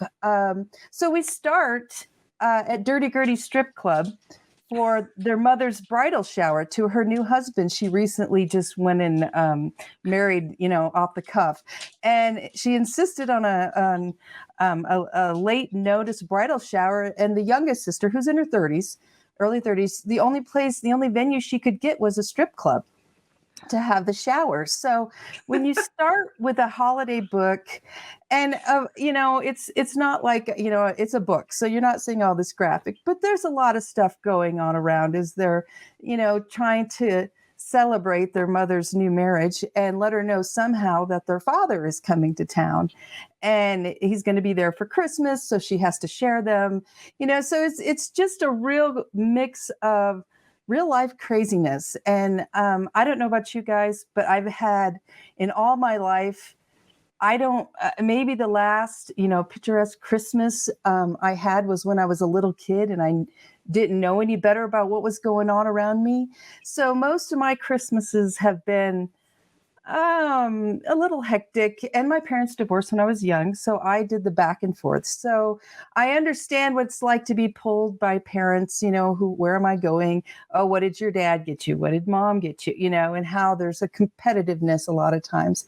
So I wanted to have fun with this, though. I wanted to take a serious subject, like I said, divorce, some depression, a little bit of drinking, I included meeting the parents for 30-year-old boyfriends. What it's like in your 30s. Now I got to meet the parents again and pass judgment. Oh my gosh. And all the stress that comes with that, and have a really good time with it and still have, the family love that's there underneath all the craziness. So that was kind of, it's what I included in the giveaway, but it's Jackrabbit Jingle Balls, and it's a wild ride. I love the colors. So, thanks. Yeah, my brother is my artist. So really? He does the illustrations inside. Yeah, we have some fun illustrations too. Here's at the strip club, I don't know if I can do this, Santa and a guy dressed up like the Grinch, because one of the sisters is drinking enough that she keeps seeing the Grinch all over it. It's like he's stalking her, so she's freaking out a little bit. So yeah, it's just a wild ride. And that's kind of, in most of my books, it's always a bit of real life mixed in with the craziness. Because if you can pull away and just look back or, look around at the situation, a lot of times you can laugh at it in spite of, something that's making you grit your teeth. You must have so much fun writing these books. I mean, oh man, I was laughing through the whole thing. And when Doug before me said disobey, do it your way, that was kind of how I tackled the Christmas subject. I didn't want to do something typical. I wanted it to be, things I've experienced. Not that I've had a bridal shower at a strip club lately, But I think it's a brilliant idea myself. if yeah, I could see myself there if it was called and I had to do it. It would be entertaining, to say the least. And how many books have you written? I think I just put out my 36th novel. So my books range, like these are some novellas that are about 30 to 40,000, but most of my books are around 110 to 130,000 words. So they're, novels, but I have 5 different series that I'm writing that look like 10, but I really meant just 5. And so Jackrabbit Junction Mystery Series is one of the series that I write. I just put out the 13th book in the Deadwood Mystery Series. So that one is my newer one that just came out recently. You are a busy lady. Yeah, I've been really busy. This last year, I spent a lot of time with parents. Again, real life. And, things not so good, but then finding a way to laugh at it while you're in the hospital with them or finding the humor in things. We had a guy come in that was going to help with transitions to the nursing home. And I swear to God, he was Michael Keaton from Batman. And I even said to him, you got to say it. Say I'm Batman. And he did. And he sounded just like it. So I was like, I got to have your autograph. For his real name was not Michael Keaton. Of course, when I said, I feel like I met Batman and this is so cool. I'm in the hospital in a not so great situation with my parents, but I met Batman. It was awesome. That's amazing. I mean, nowadays you have to laugh. You just have to laugh. Yes. And I love the fact that you bring this to readers. And you're the kind of person that looks at your glass half full, not half empty. Right. Trying to always find the humor, even during messy holidays. Yeah. Because, if you have the perfect Christmas, it doesn't really make a good story in the future over drinks. But when they're messy and things get crazy, it's some of the best stories, that you can look back on and laugh about. I love it. And all of your books are humorous, pretty much? Pretty much, yes. That's pretty much the core of, they're mysteries, there's some romance, there's action, adventure, there's all that supernatural, a lot of supernatural in the Deadwood series, but humor is key in all of them. Perfect. And you got to feel good. I mean, after you've done writing a session and you've been laughing and finding the comedy in life. I mean, if I'm laughing through the scene I'm writing, then I know, okay, this is good. And then I test it on somebody, I'm sitting there, I can't tell them, but please read this, and see what you think. And then if I get them laughing, I'm like, perfect. I did, that's what I want more than anything is for readers to be able to escape and have fun and laugh at, even if it's a crazy situation that might not really be truly funny, but we can laugh about it because that's real life to me a lot of times. Just finding the humor. Exactly. And I love that your brother is your illustrator. Yes, he's amazing. Since the start, he's been there doing the illustrations and then providing the illustrations for the cover. And my husband is my graphic artist as well as a co-writer in one of the series. But it's a family thing. We're totally all in this together. Yeah. Oh, I love that. That's wonderful. I think one of the best things, and I don't know who said it, but they said real life imitates art or art imitates real life, whichever way it is. And I love that that's what you write because you're taking what happens in real life and making it into this beautiful work of art into your books. And other people get to enjoy it in this humorous way that they can connect with it because they're having things happen in their life and they're going, oh, this is how I can respond to it and find a better way to deal with it. And that is how you help people.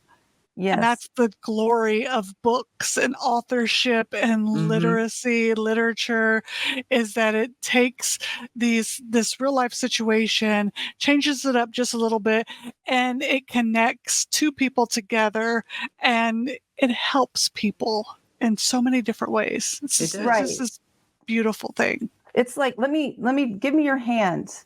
Come on, you're struggling, you're depressed, you're sad, bad things are happening. Come with me. I'm going to take you away. We're going to go over here and we're going to watch this really funny thing happen. Yeah. And it's also serious. It's not, crazy comedy, but let's laugh about it because then maybe we can look back at our own struggles and laugh a little bit to help us get through the hard times. Perfect. Yeah. Yeah. And like they say, books will take you to any place you want to go. That's true. That's true. And they're Yeah. just a great escape for something we're experiencing in life. They're just perfect. Yes, I love them. That's me. Let's escape into fiction. It's been so great learning about your book, Jackrabbit Jingle Balls, and I just saying it makes me smile. So please, I love it. Yeah. Before I was introducing you, I'm like, am I saying that right? You know? I had You're to like, double check. But am I faux pas on live TV? I know, Yes, right? exactly. And when I came up with it, I told my husband, and he was like, "Perfect. Yeah, perfect. This is it. This is it." And you're bringing a lot of joy to a lot of people. Oh, thank you so much for being with us tonight. And Thank Merry you Christmas both for to you. having me on, and Merry Christmas to both of you guys. You too. Same to Thank you. you so Bye-bye, Ann. much. Bye. Bye. Oh, Tina, I am having such a blast. And we've got one more set of authors. One more before the big giveaway, guys. So if you have not been in that Facebook group, you need to get over there. You need to just be over there, just going crazy with the elves and having such a good time. The countdown begins. It's going to That's happen right. soon. It's That's going to happen soon. So get on over there, the Facebook group. Make sure you click on the new post so you can see everything that's going on and enter the giveaways, play the games, and you never know. You might be one of the winners. Right? Yeah, that's right. But last but not least, let me tell you, and I've talked to these authors before, so I know you're going to have a great time. We've got Brakefield and Berkey, the dynamic duo, award-winning techno thriller co-authors of the Enigma series. Ooh, I am ready. Their new Enigma airs. They're going to read from it tonight. So let's bring them on stage, and you guys are in for a treat. I'm telling you right now. I'm ready. Hi, Charles, and hi, Rox. How are you doing? We're doing good. Hello, Tina. Nice to see you. I mean, what an inspiring show that you guys are doing here. You guys are awesome. Yay, thanks. And I love your hat. We're triplets, and we brought Charles in to hang out. No, I'm just joking. Well, okay, let me put on my hat to look more like Ann Charles, okay? All right, there we go. Hey, as long as we're all warm together, we're doing it right. What you're saying is we're between everybody and the giveaways is what you're telling us, right? We're it. Yeah, so let's take all night, and they got to wait. They got to wait. I'm here in 30 minutes on this one, okay? Go ahead, Rox. All right, let's do it. Let's do it. All right, so I'm going to start out in this particular deal, and then Charles will pick up later. So I am Rox Berkey. So I am the Berkey part of Brakefield and Berkey, and I have been working in technology for over 25 years. And we decided after writing documentation, watch the paint dry, that it would be far more fun to be able to take those technology realities that we live with every day, you guys and we all live with this, and put it into thrillers. And so we decided to start a new series this year, and we actually released book 1 in Enigma Airs. Thank you, CJ, for getting that absolutely perfect. And book 1 in Enigma Airs is called Enigma Tracer. And what's important about this is the next generation of what we termed originally the R group. And so this is 2 of the offspring who are now taking over the R group dynasty and the Cats team. And so Enigma Tracer begins when Gracie, one of the twins, actually gets to go to graduate school and get away from being homeschooled, which was a very rigorous training. So she goes to graduate school, and this is her final week of graduate school. So it begins as a prologue in Enigma Tracer. Gracie awoke with a start from the irritating buzzing that grew louder by the second. She rubbed her face to erase the dream that got disturbed and felt the fresh air as she flung off the covers. She heard a familiar yet nearly unintelligible mumbling as if from a cave. Gracie, turn off that damn noise, the gravelly voice begged. The buzz persisted until Gracie's brain recognized the source, so she reached over and pushed the button on her phone on the nightstand. Her slender fingers reached the dim beside the bedside lamp switch. She pressed it on and brushed the sleep residue from her eyes. Gracie stretched like a cat and pulled the covers up, wondering how much time they had to prepare.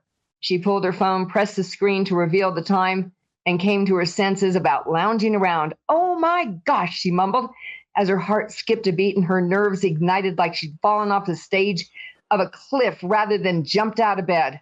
"Bailey, get up," she announced.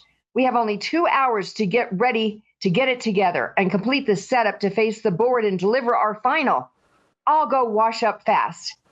She gathered a few grooming necessities for the short trek down the hallway. "I'm so tired," the weary voice replied. "I know, me too. We prepped so late, but we'll be fabulous. I'm glad we're on first." Gracie watched the lump of bed linens move, reminding her of wrestling under the covers with her twin brother JJ when they were kids. "Tell you what, you rest till I finish my shower, then I'm dumping you on the floor." The lumpy bed hiding the lithe form seemed to relax, and then silence reigned. Gracie grinned and embraced the small increase of light peeking through the wooden blinds as she twisted open, proclaiming morning. She yawned, hoping the sun would rise early and the fog delay until later. She caught sight of their matching suits hanging on the closet doorframe and pictured them polished and ready for success. They knew one critical element of their final presentation included professional appearance and behavior. She silently thanked her mom, who located the smartly tailored suits, complimentary silk blouses, and low-heeled leather pumps. After 16 grueling months of focused study in the advanced dual program at Mary Immaculate College in Ireland, it was thrilling to reach graduation. Grabbing her towel and toiletries, she dashed out the door. The dorm hallway would remain silent from the rest of the students for at least another hour. That was the reason for the first slot. No contention for the bathroom. 5 minutes and the water warmed enough to stop her shivering. She shampooed, rinsed, and stepped out of the white tiled enclosure. Gracie vigorously rubbed her body dry and used the second towel to wrap her light blonde hair. Seeing bright eyes reflected from the slightly steamy mirror, she saluted her image and hurriedly returned to the shared room. "Baylor," she called, "the water's warm, so get a move on, sister." The lump moved slightly, but Gracie remained unconvinced of the needed follow-through. "You got till 5. 1, 2, 3. The covers flew and landed on the floor as her roommate launched herself to her full height with her thick, wavy, dark auburn hair framing her oval face. "Okay, I'm awake. Stop counting." She grinned. "Thanks for getting the water warm. I'll be right back." So this is an introduction of two girls that, they'd never been away to school before. Here they are in school in Ireland. And, those few months of living together and studying together, it formed a bond between them that is very, very hard to change. It's like having a sister, only almost better, right? Because you didn't have to grow up with them and fight over the toys.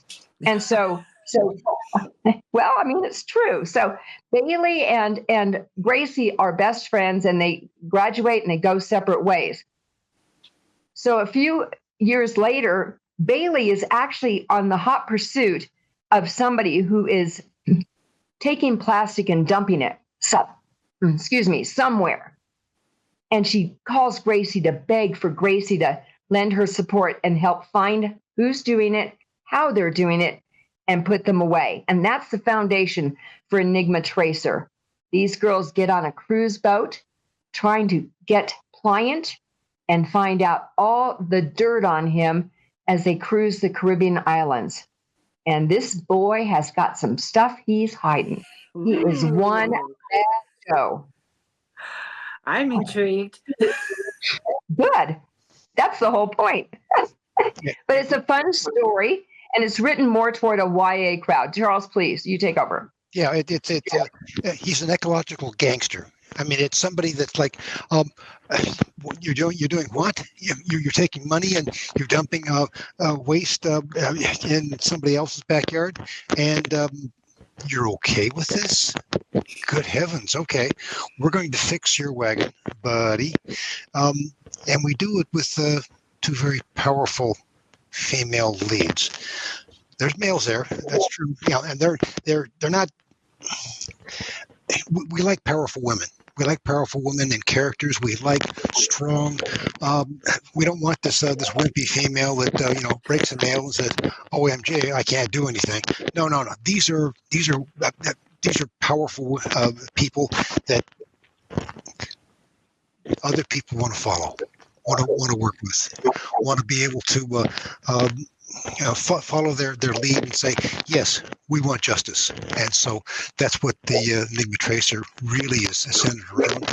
And the dynamics between the girls, their boyfriends, the trials and tribulations, the near assassinations, the kidnappings, everything that goes along with a good thriller. Fairly well baked in, and and Charles's point, humor.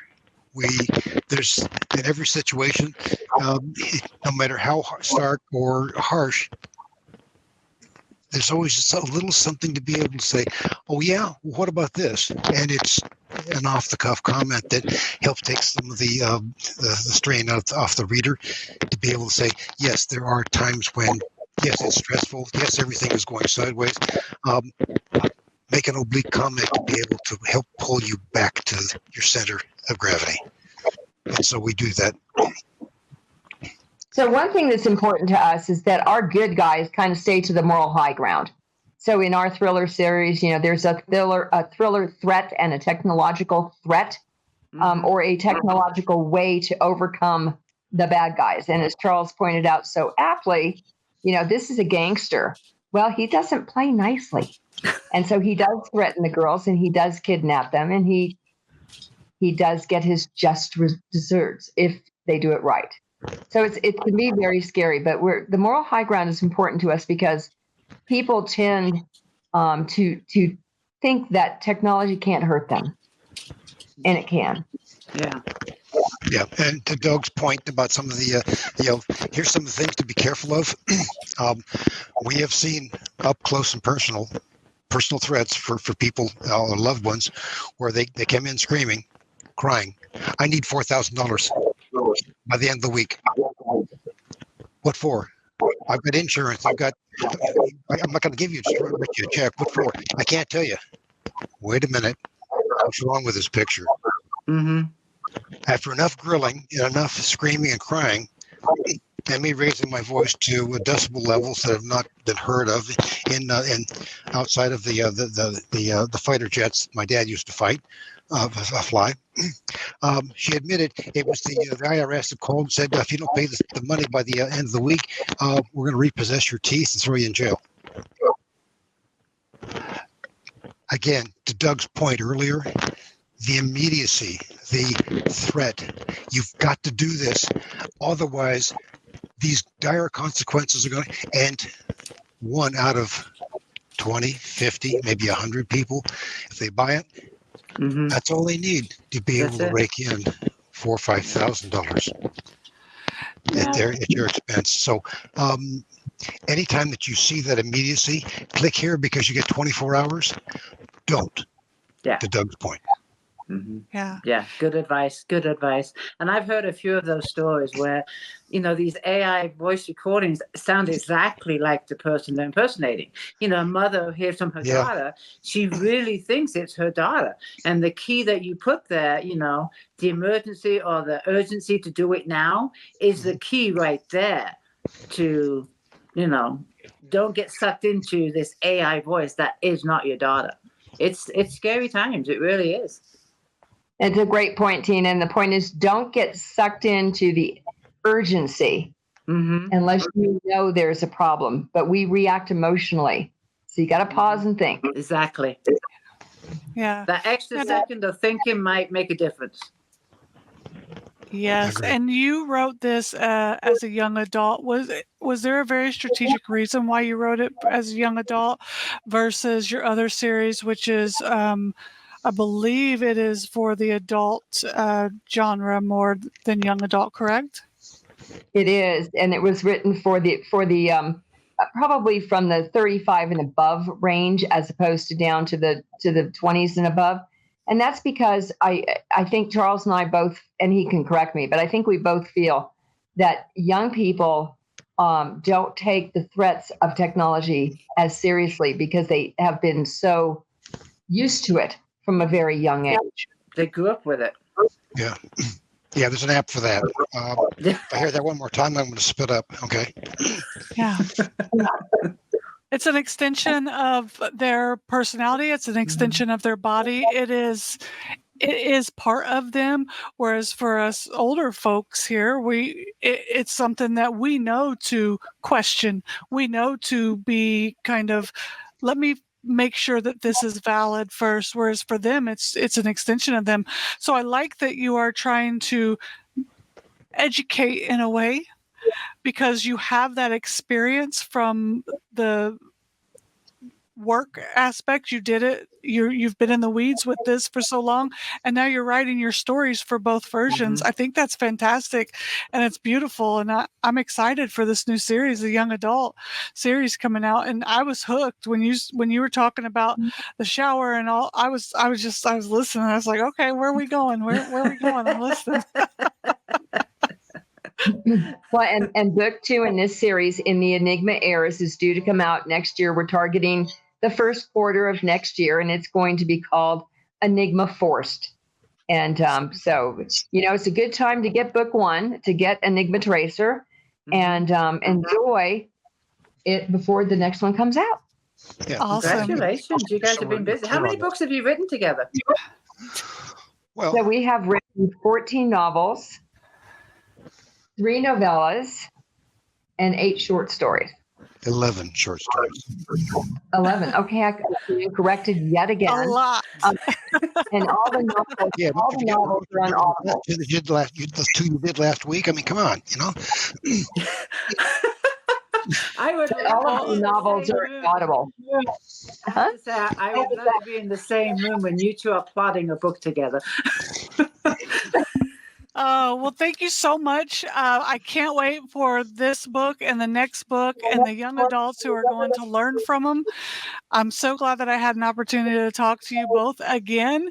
It is always fun, and it's always insightful for the things that you bring to the table. Rox and Charles, thanks for being here again. Have a great night and happy holidays. CJ, Tina, thank you. Happy holidays to you both. Bye. Bye. Thank you. Have a good night. What a great couple. Yes. OMG, you guys. Yeah, we are there. We're at the end. Why does it have to end? Well, it's not quite over yet. Oh, in the Facebook group, they are still having games and contests with all of the little helpers. For example, people can guess how many candy canes are in this right here.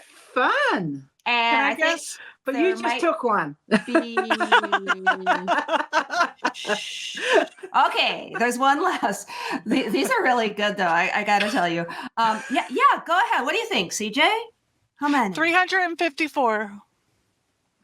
Now. Let me take a look. Let me look at that jar. Right. Let me see. I had to try. I'm going to say 110. 110? What'd you say?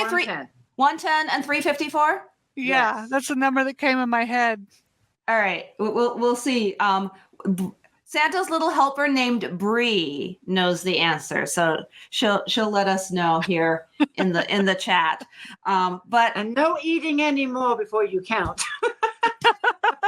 She's gonna take 2 out just so her number comes up. Right. All right. So I got to tell you, the Facebook group was so much fun, and the giveaway is just packed with entries. And I just want to give a shout out to all of the authors who contributed to it. That goes to, and now that you've heard from those authors, you know who I'm speaking about, Doug Carey. Now, his book, The Berman Murders, is not out until next year. So he has contributed one of the prizes that's in the prize pack, as has Dr. Corona. His book is also coming out, The Corona Protocol, coming out in early 2024. And Charles, she is such a riot, isn't she? Her book is in the prize pack. And then I got some of them here too. I got to hold them up. of course, Cranky Mhm. Superpowers. And we Beautiful. have Pop Pop's book, of course. The Amber Minear. Yes. Shadowland. My Name is Light.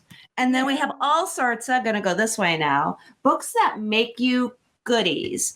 And not only are these in, this is what happens when I have too many books in my hands. I can't balance them all. We have books that make you goodies too. And not only are they in our like big prize pack, our big stocking full of stuff, but they're part of the prizes that are being given away in the games in the Facebook group. So they have these little magnets. Very nice. Bags and stuff. So I just wanted to give a proper shout out to all of those goodies. Nice. Before we announce the winner, Tina and CJ, I promised that we'd learn a little bit more about each of your books. Now we're running up against the clock, like we are boom against the clock. So Tina, the title of your book and where people can go, or books, and where people can go to find more. Okay, I have 2 series, the Tammy Meller's trilogy, 3 books based on my life. Everything in the book happened, biographical fiction. My other one is the Sabella series, romantic suspense, 8 books. It's complete. There's no more waiting for the next book. And the last and final book just came out in October. Thank you. Thank you, Tina. You're a magnificent host. Thank you so much for being the host of Jingle Books 2024. I've had so much fun. Thank you so much for having me. It has been a blast.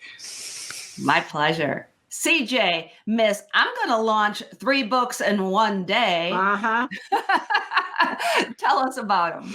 Well, it wasn't 31 like Kellyanne. True. So this one is near and dear to my heart. Me and my husband wrote it. 48 Hours to Home. Go to lobounico.com, LOBOUNICO.com. That's my husband's website, and you can grab it. It's his first book. It's number 9 of the entire line in the Line of Duty series. But you can always reach me at cjiveslopez.com, or I'm always hanging out on the Authors Porch. And of course, anything that Books That Make You is doing, I can't stop being over here because I love all the authors. So you can always catch me over hanging out at Books That Make You too. Fabulous. CJ, Tina, both of you, thank you so much for being part of Jingle Books 2024. You're both magnificent hosts, and you did a spectacular job. I am so appreciative of both of you, and I wish both of you a happy holiday. You too. Our winner is of the big stocking full of bookish stuff, Michelle. Sorry, I had to lean over. Michelle W. Michelle W. Congratulations. You are the winner. Congratulations. And yes, you will be getting an email. You will be contacted by one of our little helpers. And if you want to know how many candy canes are in this, go to the Facebook group.